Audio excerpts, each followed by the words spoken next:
All right. Good afternoon, or good morning, or good evening, whoever you are, wherever you are. This is Dr. Patrick Lockwood coming back to you live. I actually got a new light, so it's a little brighter in here. You can actually see who I am as a person. No makeup, nothing. And here I am. So today I want to talk about hypocrisy because why not? And thank you, Bobby. I have a live chat going on. So I think it's really important that we understand our fundamental human capacity as well as our fundamental human flaws because we have great capacity for growth and for change and for excellence and creativity. And I think we have great capacity for all sorts of wonderful, brilliant things. Most people. Now, obviously, if you factor in IQ and other things, that changes things. But generally speaking, most people have the capacity to do great things, just emotionally great things. Other people, on the other hand, or the other half of us, actually, let me say, it has the capacity for great evil and sickness and grossness. I think if you listen to people like Jordan Peterson, who quotes Jung all the time, talks about our shadow and how the best thing we can do is figure out how to integrate our shadow, etc. I think the best case scenario is we're kind of awash as a species. We have great capacity and for good and for evil. And today I want to talk about, let's say, a less pleasant or a less socially acceptable version or facet of ourself called hypocrisy. And everyone nowadays appears to be jumping on the hypocrite train, and everyone appears to be criticizing as many people as possible for their hypocrisy. So I saw two examples yesterday, political examples, because that's the most incendiary an obvious kind of grist for the mill arena to find hypocrisy.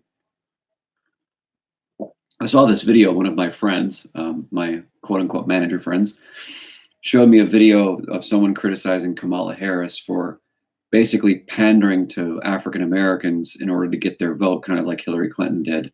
And she's being a hypocrite because she's not particularly culturally acculturated in the same way that your classic African American from, let's say, Compton would be. So it's a hypocritical thing for her to, quote unquote, act black, so to speak, as this video said. And another great hypocrisy that I heard about yesterday had something to do with AOC. Now, I cannot recall the exact nature of it, but it was something just perfectly ironic.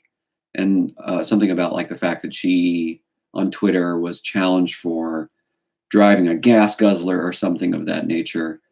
And she's the proponent of the Green New Deal. And she actually had a decent response, even though I would hate to be intellectually dishonest because there's parts about her I dislike. But the truth of the matter is she actually handled it very well. She said, I live in a current set of circumstances. And basically speaking, being hypocritical and doing these stereotypically American things like using environment killing cars and other appliances is where we're at right now, and hopefully that changes. She gave a very decent response. It wasn't a stereotypically smart response, but it was an apropos response. So hypocrisy is everywhere. The point of those two particular examples is that hypocrisy is everywhere. I'm a hypocrite. I'm flawed just like everyone else. You're a hypocrite. And one of the best things we can do, back to the whole Jordan Peterson Jungian shadow thing, is to figure out how to accept that. And I think we need to understand why and how we're hypocrites and how to, let's say, figure out what strategies and methods work better. But more specifically, I would rather we figure out why we're hypocrites, for what specific purposes and reasons we're hypocrites, as opposed to broadly bashing people for being hypocrites. Because I think understanding the specific nature of our unique struggles in terms of the issues that we are hypocrites about will actually make us better people. So I want to talk broadly about what the research says about hypocrisy, because there's a little bit of research out there, which was a surprise to me. I also want to talk about why I think hypocrisy is a human part of the human condition. So on to the research and on to a Steven Pinker quote that I liked a lot. I don't remember exactly where this quote came about, but Steven Pinker, the psychologist and researcher, a brilliant guy, said, when people talk, they lay lines on each other. They do a lot of role playing, they sidestep, they shilly-shally, and they engage in all manner of vagueness and innuendo. We do this and expect others to do it, yet at the same time, we profess to long for the plain truth, for people to say what they mean. Simple as that. Such hypocrisy is a human universal. That's what Pinker said, and I couldn't agree more. In fact, I found a really cool article yesterday, even though I'm not a fan of the editor of The Atlantic. I found a cool article out of The Atlantic in 2015 that basically showed that most people are terrible hypocrites, philosophically, morally, etc. In fact, they cited a lot of studies that showed even philosophers were horrible hypocrites when it came to their values and what they believe. So I'll post that article from The Atlantic in the caption. I think you all have a good time reading it because it kind of proves the point I'm trying to make here today, is that hypocrisy is part of who we are. So on to the research, more research. Basically, a lot of research on the concept of hypocrisy shows up in the industrial organizational world and in the kind of organizational management world, which is cool because that was a surprise to me.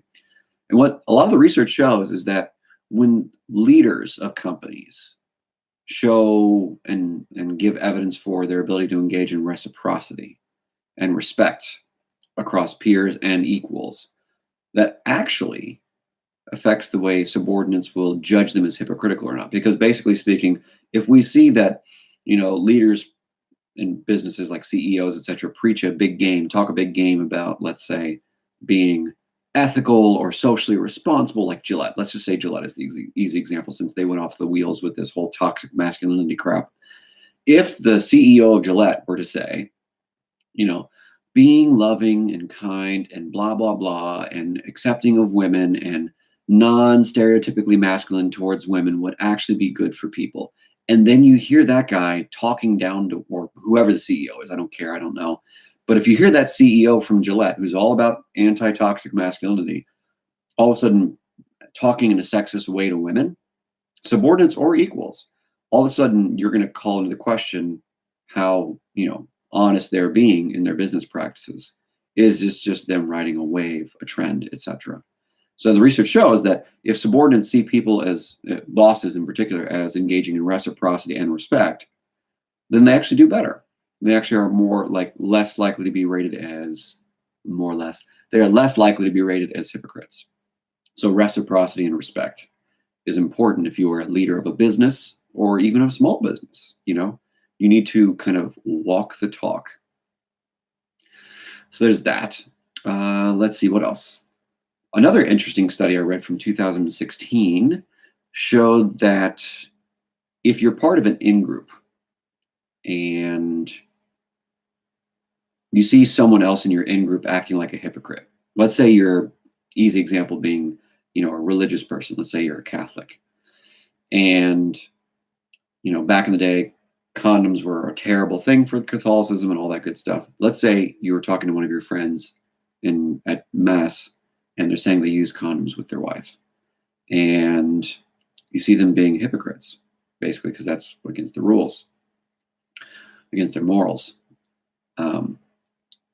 If you see that same person engage in condom use, but then at the same time, you yourself hear other people, you hear that person talking about how, they're all about the rules of the church, etc., you start to become more, let's say, resilient, or not resilient, more kind of resistant to your in-group bias. Because all of a sudden, someone who's acting like a hypocrite in your in-group is spoiling what you think is the moral virtue of the group. So that's a neat study, because it basically shows that even though we have an in-group bias, there are certain boundaries for how our in-group bias will kind of be cut off or kind of diminished. And one of them is if we see pretty severe moral hypocrisy, which is interesting.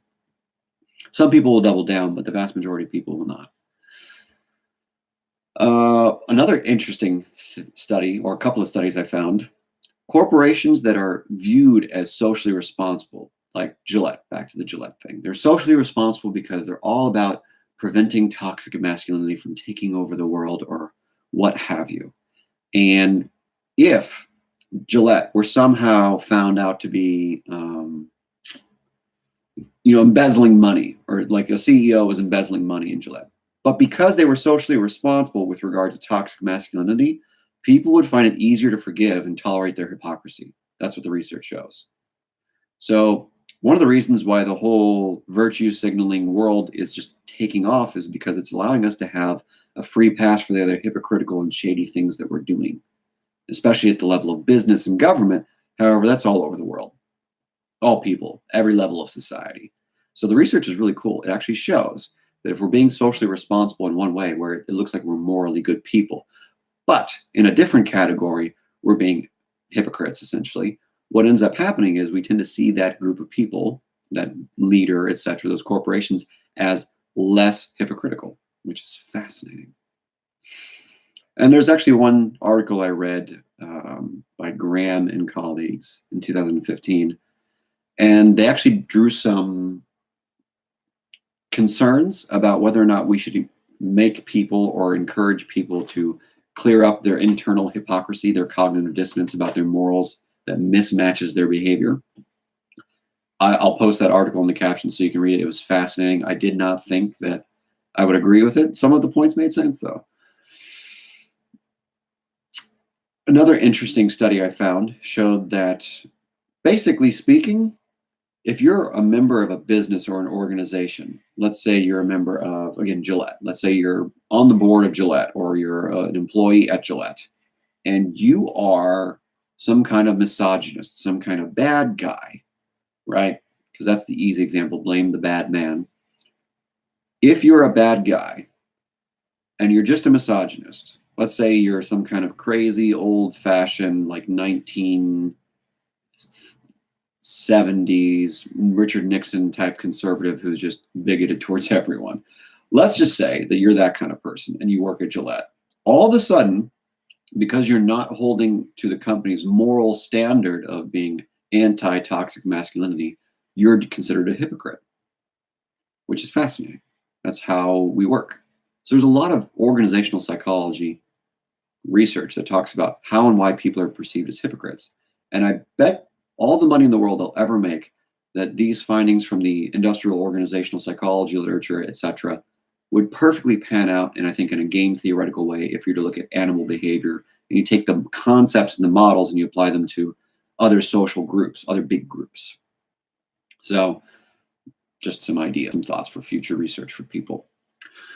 Another study I found is that, basically speaking, the parts of our brain responsible for monitoring whether or not we're being hypocritical are the same parts of the brain involved in what we call theory of mind. Are we self-reflective about the internal states of ourself and other people at the same time? Short version. And I thought that was fascinating. So I'll post that article in the caption as well. I think one of the major problems that we face, in my opinion, is that nowadays most people are being forced to agree with dialogues, narratives, and ideas under the threat of social isolation if they simply don't comply with what is nowadays considered the politically correct or social justice warrior narrative, the whole virtue signaling world. I think that's a problem.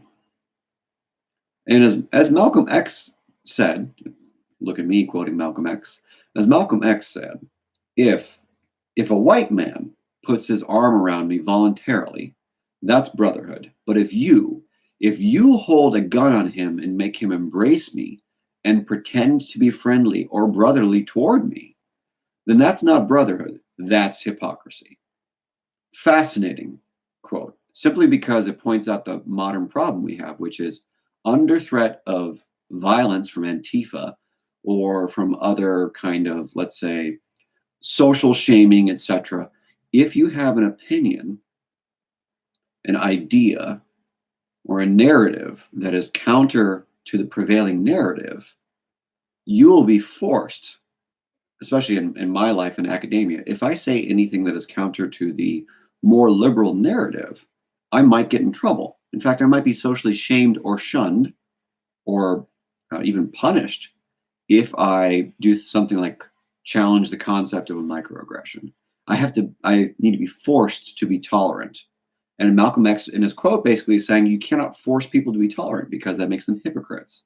And as we know from all the research, the psychology research on hypocrisy, is that it actually makes us act out more and engage in more self-destructive behavior, essentially. So the modern radical, kind of politically correct and social justice warrior culture, what Jordan Peterson tends to call the radical left, is essentially metaphorically threatening people with shaming and aggression so that we comply, so that all people comply, whether you're on the left, the right, or in the middle, doesn't matter, with their values. If we cannot shame people into diversity and accepting and being inclusive and all that good stuff, then we can't win. And that's the method, the tactic that the people in the quote unquote radical left, I think, are using.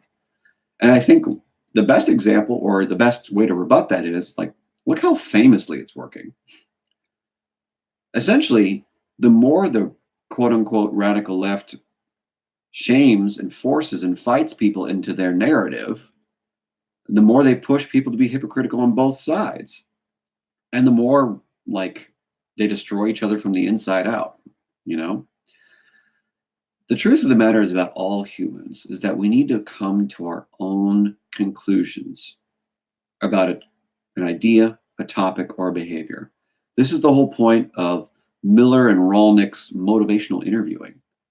You know, we cannot at all force people. In fact, people tend to keep behavior changes going longer if they themselves come to the conclusion that they should change that behavior. Trying to penalize or force people into behavior change does not work as effectively. In fact, it often creates the inverse. It creates relapse and falling apart. So people need to come to their own conclusions about being thoughtful, about being inclusive or politically correct, or I mean, whatever the hell inclusive means. I don't even know what that means anymore. Does that mean just blindly accepting every idea and every thought and every feeling? Because I don't think that makes any sense. That's just me.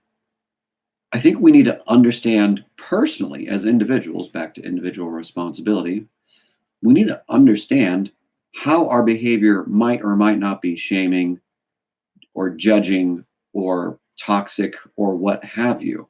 And if you can't let the person figure that out on their own, then you're going to force them to do something that they're going to fight against. And they're also going to do it pretty crappily. They're not going to do it well. That's the adverb version of crappily.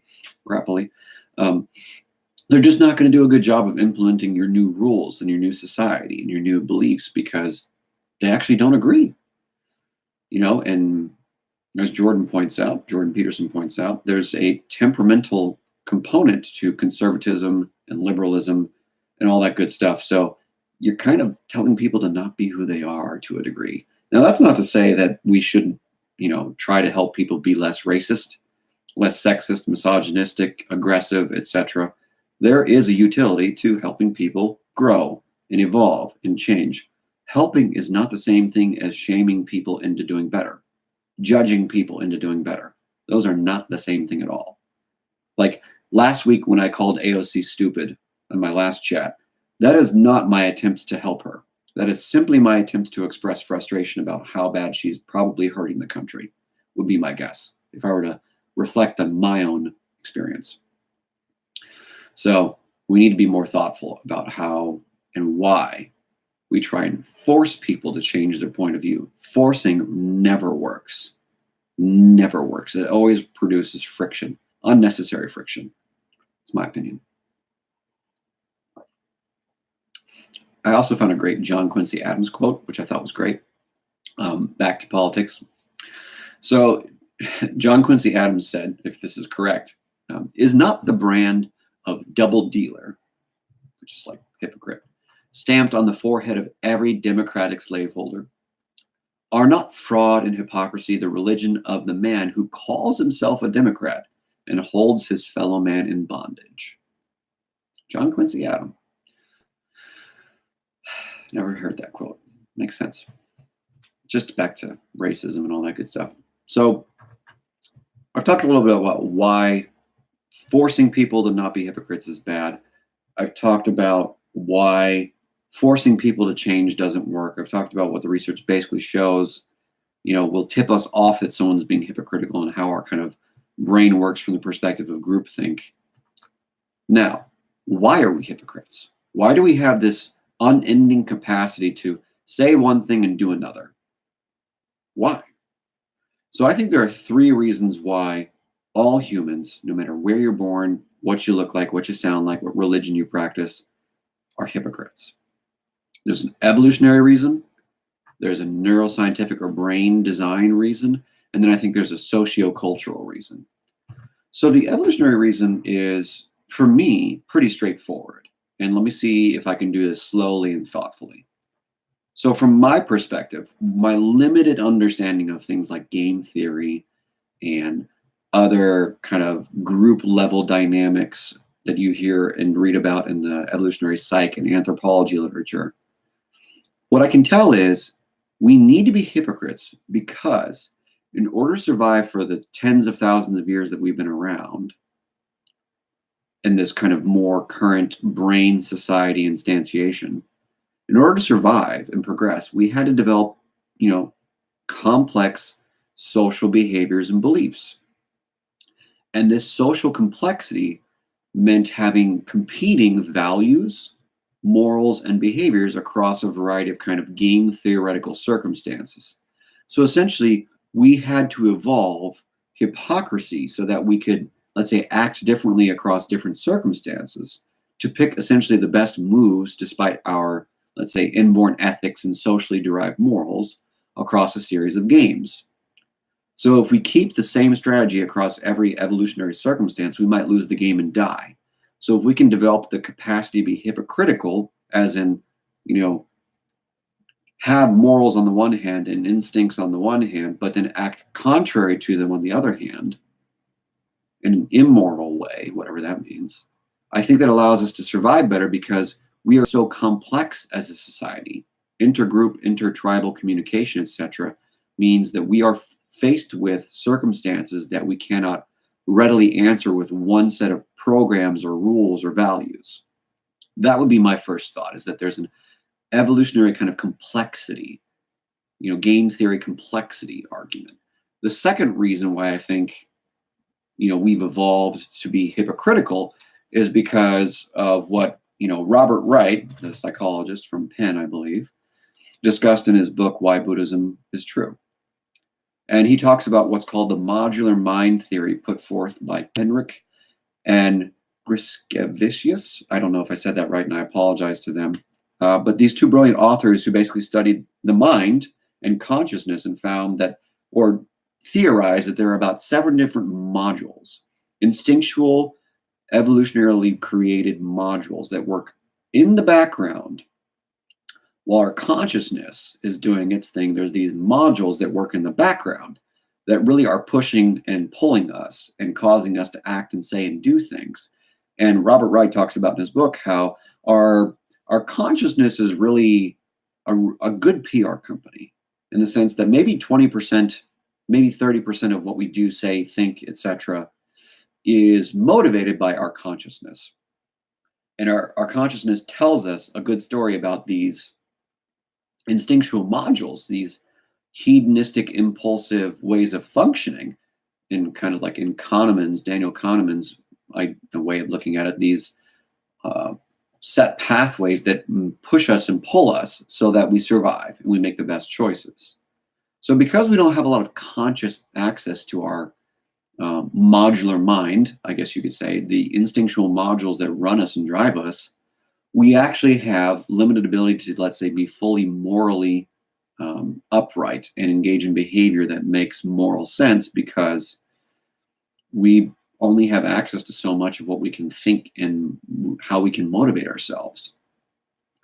So we just don't have the cognitive capacity to actually take a look at what we really believe, really feel, and act congruent with it, is kind of my brain argument, because of just how we are disconnected in the sense of consciousness in the modular mind. So that's the second reason. And then the third reason is just kind of a social dynamics culture argument. So I think socially speaking, we kind of have to be hypocrites because we live in pluralistic societies, which basically dictate that we have a shades of gray approach to behavior, morals, and rules.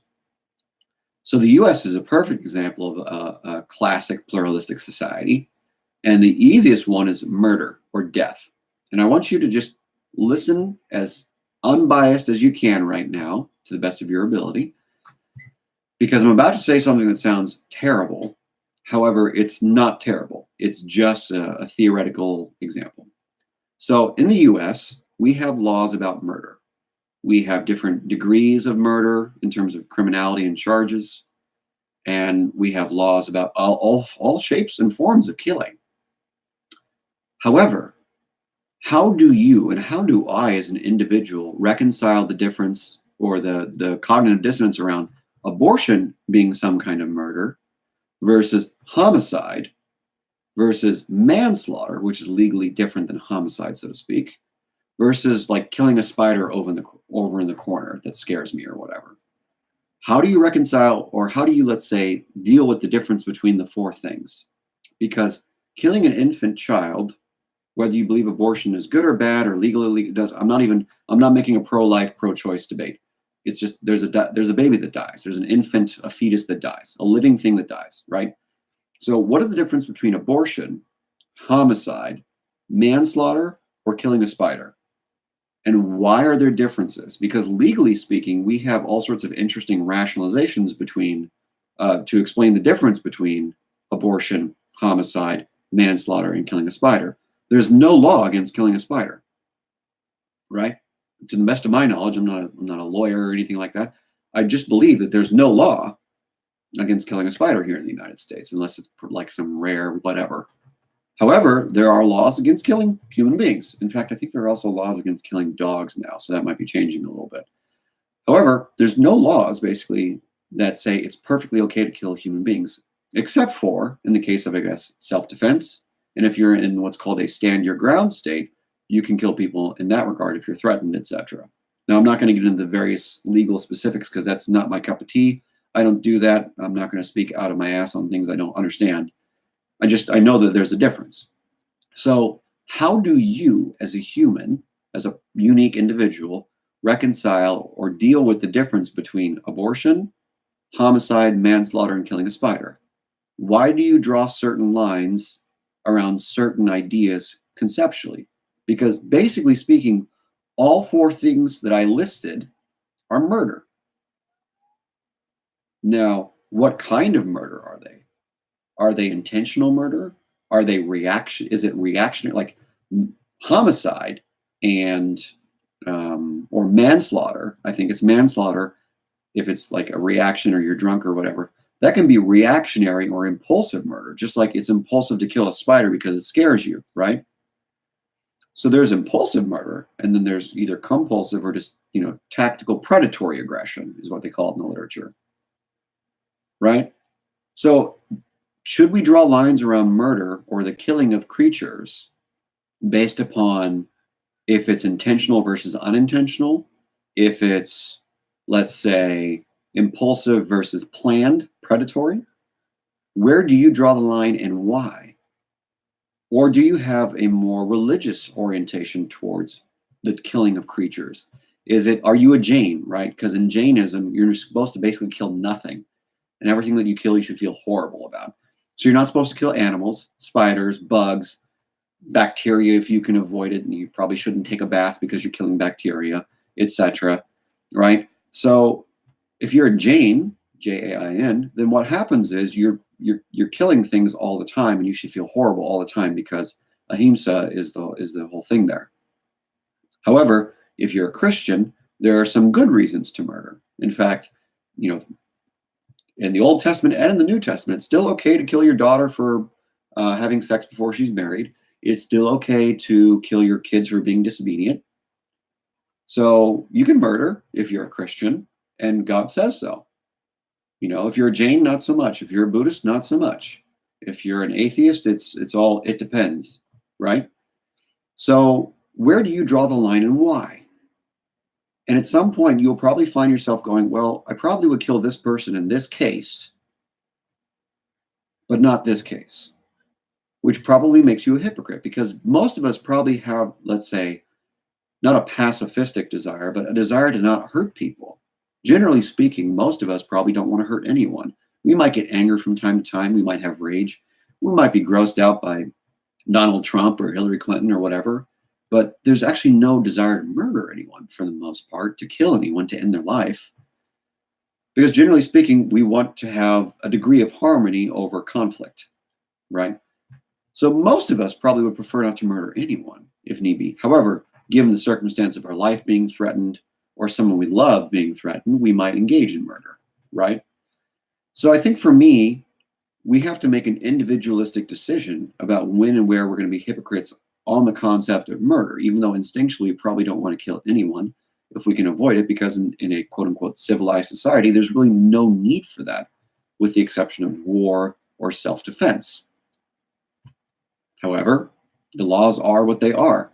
And if you're religious, your religious rules are what they are. So your religious rules probably conflict with your instinctual desire to not kill people, unless it's self-defense, etc. So the question is, why are you a hypocrite about murder? And this is a question I've wrestled with a lot in my life, with regard to abortion, manslaughter, homicide, the death penalty, all sorts of things. It's very confusing because instinctually one thing is going on, psychologically another thing's going on, and socially about 1,000 things are going on. So how do you reconcile all that? So I think that's why that's the most complex. Back to number one, my first argument, the evolutionary one, is that in order to survive in different cultures and societies, we have to develop hypocrisy to survive. Same thing with our social rules. How do we survive if we're not a little bit of a hypocrite? Because if we go against the social order, we might die.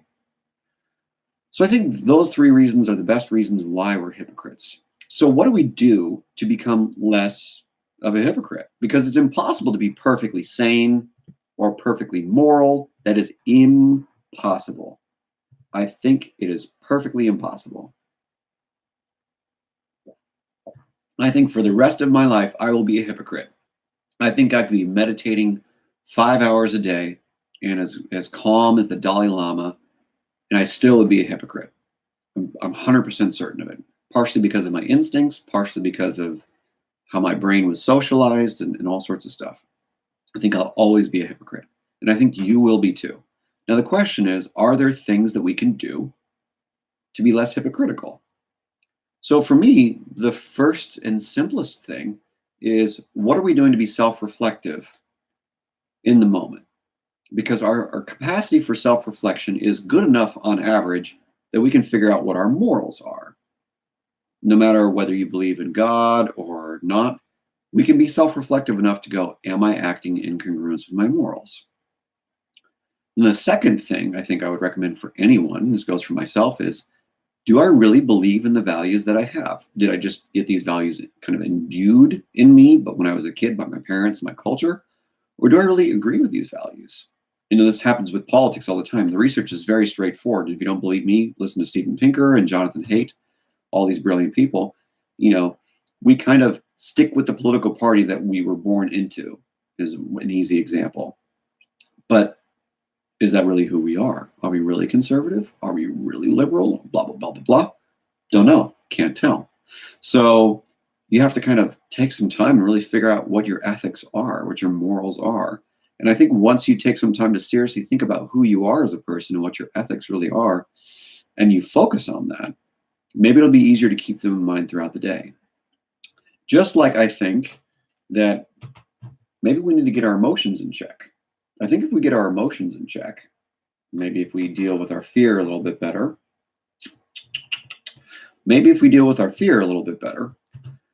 we'll act in more kind of egocentric ways, be more congruent with how we think we are and who we are. Because I think one of the problems that we face nowadays as a society, going back to the political correctness and the social justice warriors, is, our fear-based kind of instinctual process is running amok.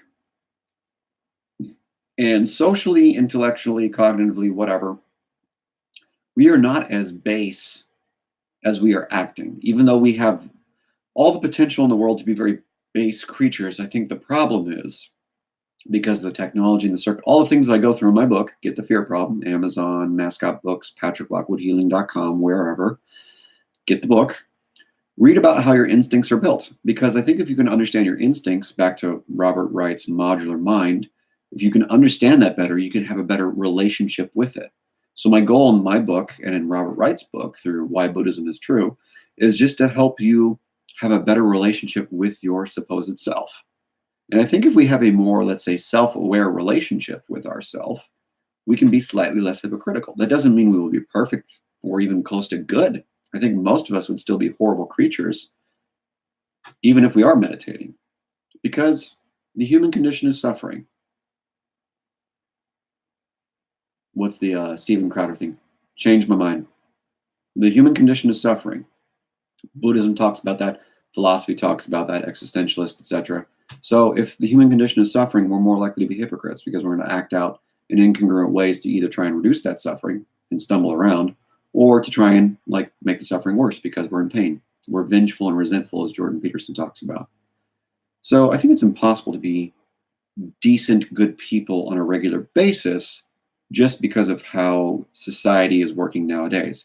What I would hope is that we can strive towards being better and better, let's say, more integral, thoughtful people, so long as we're self-aware.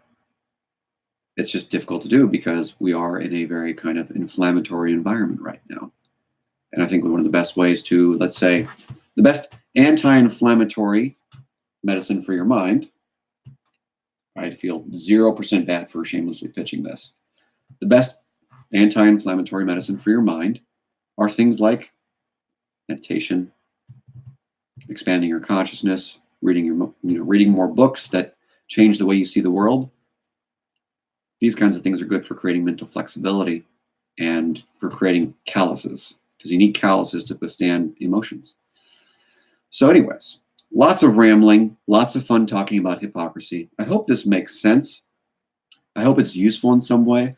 I would love to hear anyone and everyone's feedback. A lot of you have commented over here on the top chat. Thank you for that. Thank you for showing up and watching. Please get the Fear Problem on Amazon. It will hopefully change your life in some meaningful way. Not that it will fix anything, but it might help you a little bit. And that's kind of it. Oh, one last housekeeping item. As of next Thursday, and I believe, if I'm not mistaken, next Thursday is the 8th of March. Let me just double check real quick on my calendar here. Okay. Thursday is the 7th. On the 7th, I will be deleting my Facebook page, Dr. Patrick Lockwood, because I'm tired of whatever insanity they are willing to put any of us through if we have a differing opinion. So that will be going away. I will only be promoting myself on Instagram and on a website called minds.com. So if you want to follow me, see more of the research that I post on a daily basis, basically, come check me out on a platform called Minds. And I will do whatever I can to keep sharing good ideas there. I think they're good ideas. If they're not good ideas, tell me. Tell me my ideas are crap, and I would love to talk about that, because unlike most people who are in my profession, in the ivory tower and all that crap, most of us are unaccessible, and I want to be accessible, and I want to talk, and I want to have a conversation. If you look through most of the comments on my videos so far, I have a conversation with people. And in fact, some of them are egregiously long conversations because I'm trying to learn stuff too. So chat with me, and I would love to talk with you. I hope you all have a great rest of your Sunday, and I will talk to you in, I think, probably a week. See ya.